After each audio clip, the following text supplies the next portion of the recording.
જય માતાજી, જય દ્વારકાધીશ. મિત્રો, સ્વાગત છે તમારો એક નવા બ્લોગમાં. બનાવવાનો છે ચેવડો, એટલે અત્યારે ગયા હતા મમરા લેવા. મમરા ને કંઈક પૌવા ને એક નાની મોટી વસ્તુ લેવા ગયા હતા. અને આજે કંપની તો છે બંધ, અને કંપની બંધ છે એટલે જો લગાતાર બધા જો સફાઈ કરે, સાફ સફાઈ એનું કામ ચાલુ છે. બાકી તો કંઈ કામ છે નહીં ત્યારે. હે મિની કેમ બોલે? હરખું બોલ, હરખું એમ બોલે મિની. અત્યારે જો બપોરામાં ઘઉંની રોટલી, કારેલાનું શાક અને ટાઢી છાશ અને આલુના પરાઠા. હાલો ખાવા તો.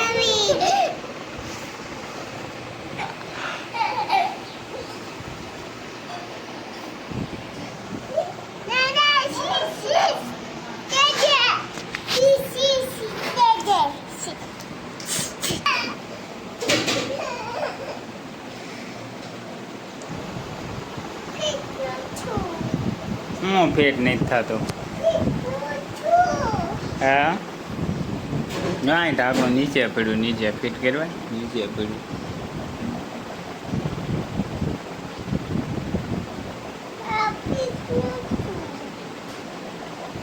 નીચે પડ્યું. મને નથી ખબર એ શું છે ને શું કહેવાય. શું કહેવાય? શું કહેવાય? બટન. આ દખલ મારે બટન ઈવી.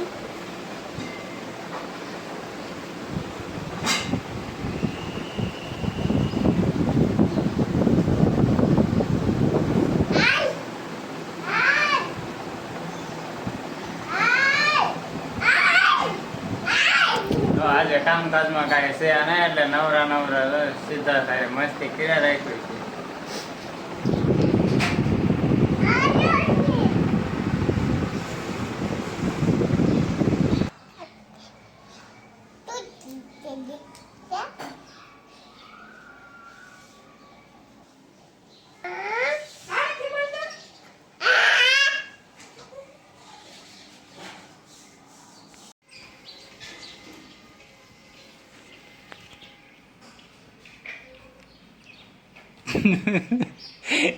કેમ એમ થાય છે?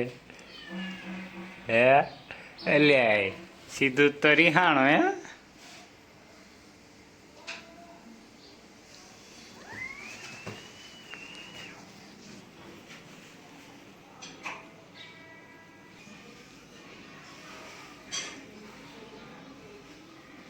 રિહાઈ ગયો.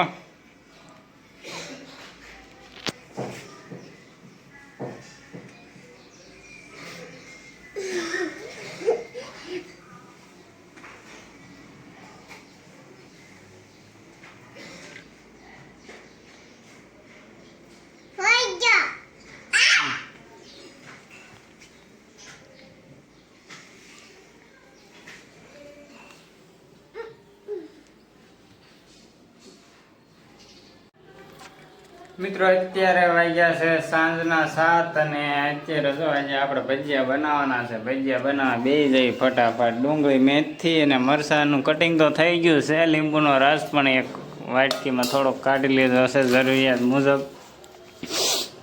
જો તેલ મેકી દીધું હે.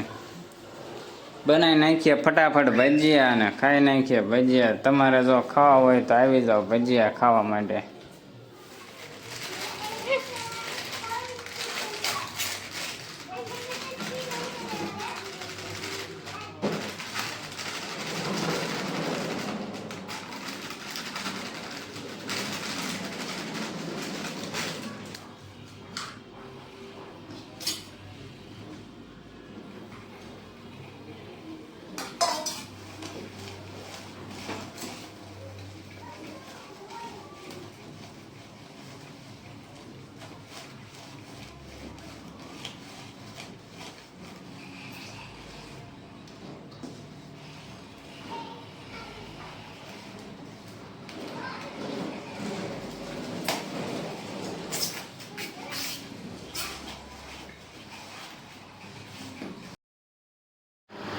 આપણે જો તેલ ગરમ કરવા માંગી દીધું હતું ત્યાં સસરાટી બોલતો આવી ગયું છે તેલ ફૂલે ફૂલ એટલે જો કાઢી લીધા પાપડ કાઢવાનું આપણે થઈ ગયું છે ચાલુ.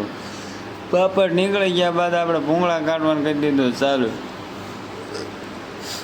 ભૂંગળા નીકળી ગયા ફટાફટ એટલે આપણે મેકવા મળ્યા ફટાફટ ભજીયા. ગરમા ગરમ ભજીયા ખાવા હોય તો આવી જાવ ભજીયા ખાવા માટે. ગરમા ગરમ ભજીયા અને ચટણી હોય એટલે કાંઈ ઘટે જ નહીં. અરે ડુંગળી ને મરચાં હોય એટલે કાંઈ ઘટે જ નહીં. આવી જાવ ભજીયા ખાવા માટે. હાલો મિત્રો, તો અહીંયા બ્લોગને કરીએ છીએ એન્ડ. અને જો તમને વિડીયો ગમે તો વિડીયોને લાઇક શેર અને સબસ્ક્રાઈબ કરવાનું ભૂલતા નહીં. મળીએ છીએ નવા વિડીયો અને નવા બ્લોગ સાથે. ત્યાં સુધી બાય બાય.